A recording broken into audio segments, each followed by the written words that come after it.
మీకోసం అల్లంటి తెచ్చాను, కూర్చోండి. ఇవ్వండి. Thank you. ఇదిగో బాబు, ఆ స్వీట్ అయితే పేపర్లు తీసుకొని అనేసింది, కానీ ఇంకా చాలా ఇబ్బందులున్నాయిగా. ఆ లోను, ఆ ట్యాక్స్, అవన్నీ. ఆంటీ గారు మీరేం టెన్షన్ పడకండి. ఇక్కడ లోకల్ కార్పొరేటర్ ఉన్నాడు చూడండి, ఆయన మా స్నేహితుడికి మంచి స్నేహితుడు. ఆయన కలవడానికి నేను ఆల్రెడీ అపాయింట్మెంట్ తీసుకున్నాను.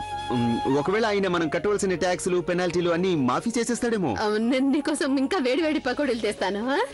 ఇక అన్ని ప్రాబ్లమ్స్ సాల్వ్ అయిపోయినట్టే. ఇప్పుడు నేను హాయిగా వెళ్ళిపోవచ్చు. ఎక్కడికి వెళ్తావు నువ్వు? అది మమ్మీ రాక్ కాన్సర్ట్. ఎదిగి ఎవరిదా కాన్సెప్ట్? హరిహరన్ గారిదా?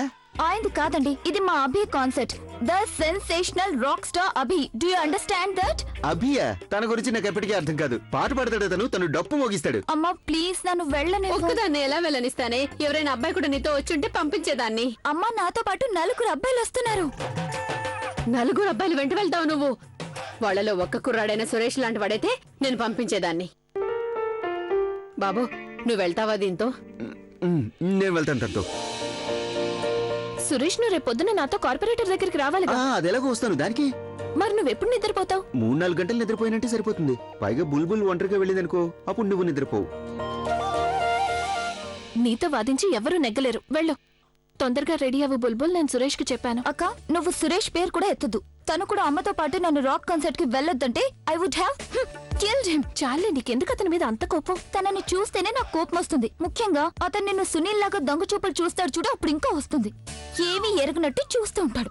మీ ఇద్దరి మధ్య ప్రేమ చూస్తే నాకు అదేదో 70s ప్రేమలా అనిపిస్తుంది. ఆ రోజుల్లో హీరో హీరోయిన్లు ఒకరినొకరు చూసుకోవడానికి కిటికీల దగ్గరకు వస్తారు. సరిగ్గా 10 గంటలకి ఒకరికొకరు గుడ్ నైట్ చెప్పుకుంటారు. తర్వాత లైట్స్ ఆఫ్ చేస్తారు. ఆ తర్వాత పడుకుంటారు. ఆ మర్నాడు పొద్దున్నే ఆ హీరో ఆ హీరోయిన్ ని ఒక డొక్కు స్కూటర్ మీద ఏమన్నా మళ్ళీ అంటావా? ఆ స్కూటర్ ని డొక్కు అంటావా?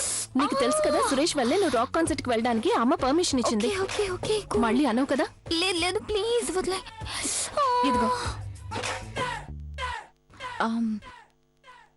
సరేగాని అక్క, రేపు ఉదయం నువ్వు కొంచెం మంచి డ్రెస్ వేసుకో. ఎందుకో? అప్పుడు నేను చూసి పాపం అతను నిద్రమాత వదిలిపోతాను. బుల్బుల్, ఈ రోజు నేను నిన్ను వదిలిపెట్టను. సురేష్ తొందరగా కానీ. బుల్బుల్ త్వరగా వచ్చా, ఇంకెంత లేట్ చేస్తావు? 2 నిమిషాలు. అదిగో తన స్కూటర్. బుల్బుల్, వీఆర్ గెటింగ్ లేట్ యా. ఇంకా ఎంతసేపు? మనం ఇప్పటికీ కాన్సర్ట్ వెళ్ళడానికి లేట్ అయిపోయింది. సరే కాన్సర్ట్